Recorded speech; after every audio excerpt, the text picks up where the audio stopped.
Welcome to Cowan, Tennessee, home of the steepest CSX railroad grade in the volunteer state. It's also one of the oldest main lines in the southeast, built by the Nashville and Chattanooga Railway between 1849 and 1859. The difficult terrain over the Highland Rim and Cumberland Plateau resulted in countless delays, preventing the railroad from reaching Chattanooga for nearly a decade. Without a viable path around Cumberland Mountain, the 2,228-foot-long Cowan Tunnel was constructed between 1849 and 1852, the longest in the world and an engineering marvel when it opened. Although the Milestone Tunnel allowed the railroad to punch through the mountain, it came with another problem: the steepest railroad grade in North America. The grueling climb included a 2-mile 2% grade from the north and a longer 15-mile approach from the south, with grades up to 2.5%. The crest is located within the tunnel. It was much too steep for a single 440 locomotive, so Cowan became a helper district with the NC, establishing a yard and shop facility north of town. 172 years later, Cowan is still a helper district despite the evolution of diesel locomotive technology. Although modern locomotives are much more powerful, trains have gotten longer and heavier, forcing CSX to keep the helper district active.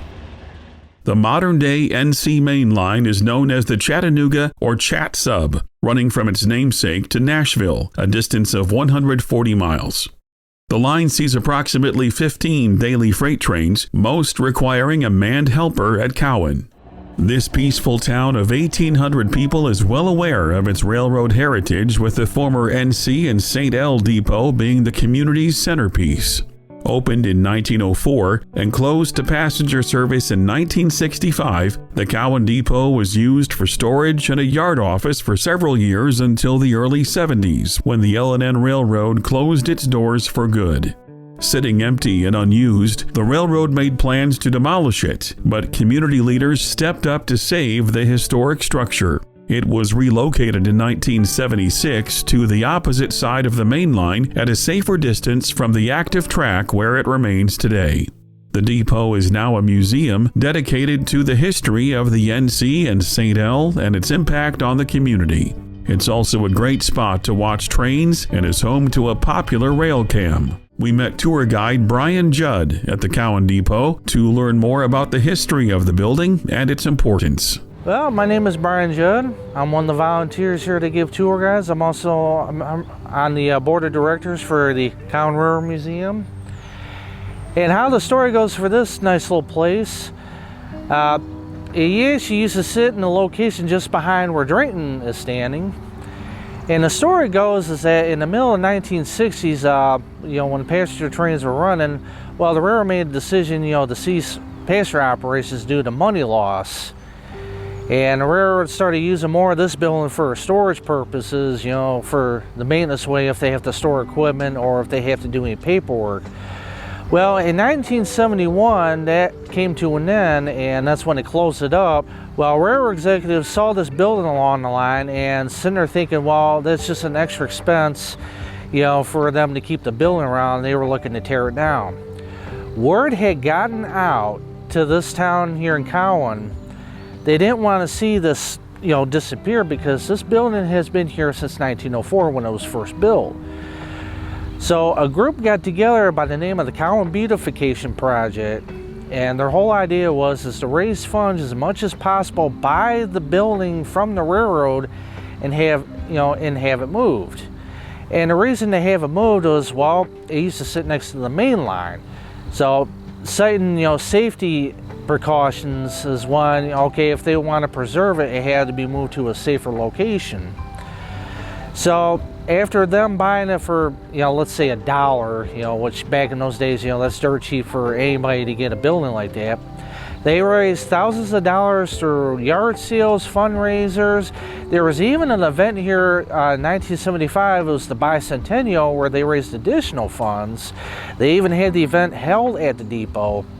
A year later, in September 1976, they began the process. And what they did was they had to dig underneath the depot and install these semi-trailer type trucks underneath there. And basically what they did was they actually grabbed it and towed it around, turned it around to keep it in perspective. As you can see, the building here, how it sits, is that, you know, where it's facing was actually how it faced the tracks on the other side. So they wanted to keep it in a way there, you know, to reflect, okay, this is how it looked, you know, when it was on the railroad. So from 1976 to 1979, the group was actually doing additional work, and in 1979, the Cowan Railroad Museum was officially established and officially opened. And needless to say, this has been a gem here since, not only for that, but for the fact, you know, for any rail fans to come here to see the pushers. The pushers have been doing something since 1853 when this line was first built. You know, in 1849, just 2 miles south of here, a tunnel was bored through. It took them 3 years, completing in 1852. And how they done it was they worked on in sections. Now, for anybody who was to stop and come see the museum, we actually have additional pictures of that tunnel, so this is worth the stop. Well, when they first put the main line here, they were running the first train going towards Chattanooga. Somewhere along the way, the train stalled. They couldn't get it up. Railroad executives, railroad employees panicked. How do we get this up there? And the solution was, bring another locomotive down. They brought it down, put it on the back of the train itself, and actually got it up the way there. From thence onward, they said, all right, this is what we're going to have to do. Because this is actually, you look south here, it's 2% grade. Their answer was, we're going to have to keep a set of pusher locomotives here. So there have been a whole set of locomotives here. We even had a set of Malley locomotives, which are articulated. So there was 3 of them. And there's a tragic little story with one of them, and we actually have the details inside the depot, but I'm willing to share it with you. One of the locomotives, the 901, was starting to have water injector problems. Well, after pushing one train, they got it back to where the yard is, you know, to the shop. They reported to the shop foreman that there was a problem with the water injectors not getting the right water pressure. The gravest mistake in human error was made when he said, nope, let's just get them out there. We need to push these trains. Sure enough, on the next southbound, just about a mile or so down, the locomotive exploded. It killed 2 of the crew members on there. One of them is actually buried nearby here. One has survived and spent 6 months in the hospital and came back to working for the railroad. Inside the museum, there are countless railroad artifacts, photos, and model trains on display that are used to tell the story of how the NC&STL Railway impacted the growth and prosperity of the town. We visited just before the depot opened for the season, so it was being cleaned and organized during our visit. As you walk through the front door, there's a glass counter with railroad-themed merchandise for sale. Historic photographs line the walls showing what the depot looked like in the 1940s. There are also photos showing the depot being relocated in 1976. In the main waiting room, you'll see a display case full of model trains, an exhibit on railroad communications, and a large arrival and departure board with a list of donors who support the museum. There are mannequins dressed in railroad attire to give the visitor an idea of daily operations at the depot 80 years ago. The next room features an impressive walk-around exhibit with additional photographs from the steam era. There are also tools, locks, and switch keys on display, with plaques explaining how they were used on the railroad. One of our favorite photos shows General Motors' Train of Tomorrow at Cowan in the winter of 1949, with hundreds of people lining the tracks to get a close-up view of the futuristic consist.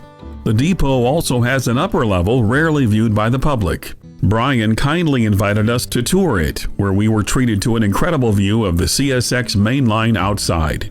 The yardmaster worked here, observing train movements in and out of the yard.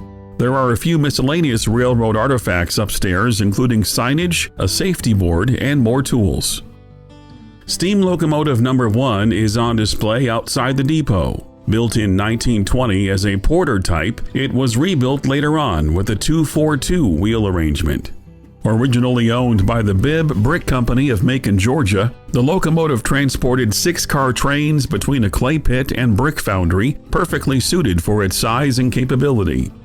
In 1964, a former president of the National Railroad Historical Society bought and restored the locomotive for recreational use. It was later used to pull excursion trips for the South Carolina chapter of the NRHS. Later on, the Tennessee Valley Railroad Museum in Chattanooga acquired the locomotive, but it was deemed unsuitable for their needs. In 1979, the Cowan Railroad Museum bought the locomotive and made it a permanent display. Now, right behind it attached to it is a flat car, but there's a story to it. That's the tunnel car. It had a scaffold affixed to it on top of it. That's what they used to work on the tunnel down there. So another piece of Cowan Railroad history that it is proud to have here. Now, the caboose attached to there, that's got a story to itself. It originally was a wooden boxcar that was converted in the early 50s. The railroad was needing more cabooses, so henceforth, well, we'll just take this, we'll fix it as a bay window caboose. You don't see very many of these wooden bay window cabooses. They're all built with steel. So another treat to see that. But what's neat about it is, if anybody is into music history, Minnie Pearl was actually the one that used to ride on it a lot. And it was actually on one of the lines just outside of Nashville, so that's got a little history attached to it. Now, the 44-ton, it's pretty interesting itself. It used to work at Craven's Yard down there in Chattanooga. That's actually one of the two survivors. Its sister locomotive is actually up in Maine working on the short line, so the owners that got in possession of this locomotive, it was a complete rust bucket when we got it. And heard of us, they gave us a full-time lease. So when it came here, our former curator, who just passed away a year ago, had taken the time to actually repaint it back into the popular NC scheme that was in when it was serving the yard. Right behind it is a boxcar, also a Nashville, Chattanooga, St. Louis equipment that we acquired from the Tennessee Central Railway Museum in Nashville, who was willing just to say, hey, if you want this, we're willing to give it to you. Of course, we had to raise the funds for it, and back in 2012 is when it officially had its home here. So as you can see, this area has a lot of historical significance. So this would be a treat for anybody that loves history, or if you love trains to just make a stop here, this is worth the place to come to. After touring the depot and learning about the equipment, we heard the Tullahoma Turn blow its horn for the south portal of the nearby Cowan Tunnel.